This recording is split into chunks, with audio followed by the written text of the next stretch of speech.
Hi, ഞാൻ സൗമ്യ ബൈജു. ഞാൻ ഇപ്പോൾ ഉള്ളത് കാട്ടാൽ പുസ്തകമേളയിലാണ്. എല്ലാ വർഷവും നടക്കുന്ന കാട്ടാൽ പുസ്തകമേളയെക്കാളും ഈ വർഷം ഒരു ഹൈലൈറ്റ് പ്രോഗ്രാം ഇവിടെ നടക്കുന്നുണ്ട്. നമ്മുടെ കാട്ടാക്കടയുടെ തന്നെ സ്വകാര്യ അഹങ്കാരമായ കവിയും ഗാനരചയിതാവുമായ മുരുകൻ കാട്ടാക്കടയുടെ ലൈവ് പോർട്രേറ്റ് സ്കൾപ്ചർ മേക്കിംഗ് ആണ്. പ്രശസ്ത ശില്പിയായ വിപിൻ വിജയാണ് അത് ചെയ്യുന്നത്. അദ്ദേഹത്തെ കുറിച്ച് കൂടുതൽ അറിയാം. വിപിൻ വിജയ് എങ്ങനെയാണ് ഈ ഒരു ഉദ്യമത്തിലേക്ക് ഇപ്പോ എത്തിച്ചേർന്നത്? ഇപ്പോ കാട്ടാക്കടയിലെ കാട്ടാൽ പുസ്തകമേള നടക്കുന്ന ഈ ഒരു സാഹചര്യത്തില് കാട്ടാൽ പുസ്തകമേളയുടെ ചെയർമാനാണ് ശ്രീ മുരുകൻ കാട്ടാക്കട സാറ്. അപ്പൊ സാറിന്റെ ഒരു ശില്പം ഉണ്ടാക്കണമെന്ന് തോന്നി. അപ്പോ എങ്ങനെയാണ് താങ്കൾ കുട്ടിക്കാലം മുതലേ ഇങ്ങനെ ഒരു വാസന ഉണ്ടോ, അതോ ഇതിലേക്ക് എങ്ങനെയാണ് ഈ ഒരു ശില്പ നിർമ്മാണത്തിലേക്ക് എത്തിച്ചേർന്നത്? ഏതൊരു കലാകാരന്മാരെ പോലെയും മണ്ണ് കുഴച്ചിട്ട് കളിമണ്ണ് കുഴച്ചിട്ട് എന്തെങ്കിലും താറാവ് അല്ലെങ്കിൽ ചെറിയ ചെറിയ കാറ്റ് അങ്ങനെയുള്ള നമ്മുടെ വീട്ടിലുള്ള ജീവികളെയൊക്കെ ഉണ്ടാക്കി വയ്ക്കുന്ന ഒരു രീതി എനിക്ക് പണ്ടുണ്ടായിരുന്നു. അപ്പോൾ അത് വീട്ടുകാര് പ്രോത്സാഹിപ്പിച്ചു. അങ്ങനെ ഇപ്പോ ഈ ഒരു രീതിയിലോട്ട് എത്തി. ഞാൻ തിരുവനന്തപുരം ഫൈൻ ആർട്സ് കോളേജിൽ നിന്ന് ഈ ശില്പകലയിൽ MFA മാസ്റ്റേഴ്സ് കഴിഞ്ഞ ആളാണ്. അപ്പൊ അതുകൊണ്ട് എനിക്ക് കൂടുതലായിട്ട് ആധികാരികമായി ഈ ഒരു കാര്യം പഠിച്ചതുകൊണ്ട് തന്നെ കുറച്ചുകൂടെ ലളിതമായിട്ട് ഇത് ചെയ്യാൻ സാധിക്കും. അപ്പോ ഇത് പൂർത്തീകരണത്തിലേക്ക് എത്തിച്ചേർന്നിട്ടില്ല? ഇല്ല, ഇത് ഇനി സാറിന്റെ കണ്ണട, പ്രത്യേകിച്ച് സാറിന്റെ ഒരു ഏറ്റവും ഫേമസ് ആയിട്ടുള്ള കവിത എന്ന് പറയുന്നത് കണ്ണടയാണ്. അപ്പോ ആ കണ്ണട എന്ന് പറയുന്ന കവിത എനിക്ക് ഏറ്റവും കൂടുതൽ ഇഷ്ടമുള്ള ഒരു കവിതയാണ്. കാരണം കുട്ടിക്കാലത്ത് നമ്മൾ സ്കൂളിൽ പഠിച്ചിരുന്ന സമയത്തൊക്കെ കാട്ടാക്കട മുരുകൻ കാട്ടാക്കട എന്ന് പറയുമ്പോൾ നമുക്ക് മറ്റു കവിതകളല്ല കൂടുതൽ നമ്മൾ കേട്ടിട്ടുള്ളത്.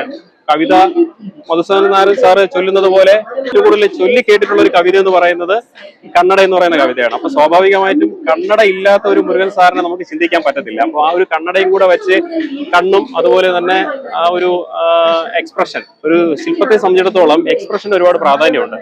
അപ്പൊ ഒരു എക്സ്പ്രഷനും കൂടെ വർക്ക്ഔട്ട് ചെയ്തിട്ട് ഇത് പൂർത്തീകരിക്കും. വിപിൻ വിജയുടെ ലൈഫിൽ തന്നെ ഒരു വേറിട്ട ഒരു അനുഭവമായിരിക്കും ഇങ്ങനെ ഒരു മേള നഗരിയിൽ ഇങ്ങനെ ഒരു ലൈവ് പോർട്രേറ്റ് സ്കൾപ്ചർ അത് നമ്മുടെ നാട്ടിൽ ചെയ്യുക എന്നുള്ളത്. അപ്പൊ എന്താണ് എക്സ്പീരിയൻസ്? ഞാൻ ജനിച്ചു വളർന്നത് ഇവിടുന്ന് ഒരു 7-8 കിലോമീറ്റർ മാറിയിട്ട് മണക്കാല ആലച്ചൽ കോണം എന്ന് പറഞ്ഞൊരു സ്ഥലത്താണ്. എന്നിരുന്നാലും അതിനുശേഷം മണ്ഡപത്തിൻകട എന്ന് പറഞ്ഞ സ്ഥലത്ത് കുറച്ച് നാളും താമസിച്ചു. അതിനുശേഷം ആമച്ചൽ എന്ന് പറഞ്ഞ സ്ഥലത്ത് താമസിച്ചു. ഇപ്പൊ നിലവിൽ താമസിക്കുന്നത് ചാരുപാറ എന്ന സ്ഥലത്താണ്. അത് ഇവിടുന്ന് വെറും 1.5 കിലോമീറ്റർ മാറിയിട്ടാണ്. അപ്പൊ സ്വാഭാവികമായിട്ടും പറഞ്ഞു വരികയാണെങ്കിൽ ഞാനും ഒരു കാട്ടാക്കടക്കാരനായി ഇപ്പൊ നിലവിൽ. അപ്പൊ സ്വാഭാവികമായിട്ടും കാട്ടാക്കടയിലെ ഏറ്റവും കൂടുതൽ ജനങ്ങൾ ശ്രദ്ധിക്കുന്ന ഒരു സാംസ്കാരിക മേള എന്ന് പറയുന്നത് കാട്ടാൽ പുസ്തകമേള തന്നെയാണ്. അത് ജാതിമത ഭേദമന്യേ കക്ഷി രാഷ്ട്രീയത്തിന് പുറമെ ഒരുപാട് ആൾക്കാർ ഇതിൽ പങ്കെടുക്കുന്നുണ്ട്. അപ്പൊ സ്വാഭാവികമായിട്ടും ഈ കാട്ടാക്കട പുസ്തകോത്സവത്തില് ഒരു വർക്ക് ആദ്യമായിട്ട് ചെയ്യുമ്പോൾ അത് മുരുകൻ കാട്ടാക്കടയുടെ വർക്ക് തന്നെ ചെയ്യണമെന്നുള്ള ഒരു താല്പര്യം എനിക്ക് തോന്നി. അപ്പൊ ഇതിന്റെ ഈ ഒരു നിർമ്മാണത്തിലേക്ക് എത്ര ദിവസം അല്ലെങ്കിൽ എത്ര മണിക്കൂർ എടുത്തിട്ടുണ്ടാവും? എത്ര മണിക്കൂർ എത്തുമ്പോഴേക്കും ഇതിന്റെ ഒരു പൂർത്തീകരണത്തിലേക്ക് എത്തും? സാധാരണ നിലയിൽ നമ്മളൊരു ശില്പം, ഒരു അർത്ഥകായ പ്രതിമ എന്നാണ് ഇതിന് പറയുന്നത്.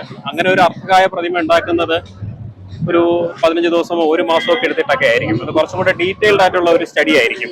പക്ഷെ ഈ പ്രതിമ എന്ന് പറയുന്നത് ലൈവായിട്ട് സാറ് ഒരു 2 ദിവസം ഇരുന്നു. ഇത് 3ാമത്തെ ദിവസമാണ്. അപ്പൊ ഇന്ന് സാറ് ഇവിടെ ഇല്ല. അതുകൊണ്ടാണ് ഇന്ന് അധികം വർക്ക് ചെയ്യാത്തത്. അപ്പോൾ സാറ് ഏകദേശം ഒരു 1.5 മണിക്കൂർ ഒരു ദിവസം സ്പെൻഡ് ചെയ്തിട്ടുള്ളൂ. അങ്ങനെ നോക്കുകയാണെങ്കിൽ ഇന്ന് ഞാൻ അല്ലാതെ കുറച്ച് വർക്ക് ചെയ്തിട്ടുണ്ട്. അങ്ങനെ നോക്കുകയാണെങ്കിൽ ഒരു 4 മണിക്കൂർ ഇത്രയും നേരം ആയിട്ടുള്ളൂ. അപ്പോൾ ലൈവായിട്ട് നമ്മൾ പെർഫോം ചെയ്യുമ്പോൾ സ്വാഭാവികമായിട്ടും അത്തരം ഒരു സമയം മാക്സിമം 5 മണിക്കൂറിന് താഴെ നമുക്ക് കിട്ടത്തുള്ളൂ.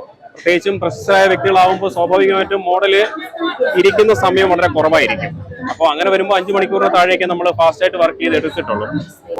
അതല്ലാതെ നമ്മൾ പ്രൊഫഷണലി നമ്മൾ ഒരു വർക്ക് എന്നുള്ള രീതിയിൽ ഒരു പെർമനന്റ് വർക്കായിട്ട് ചെയ്യുന്ന സമയത്ത് നമ്മൾ ഒരുപാട് ദിവസങ്ങളോ 1 മാസമോ ഒക്കെ എടുത്തിട്ടൊക്കെ ആയിരിക്കും വർക്ക് ചെയ്യുന്നത്.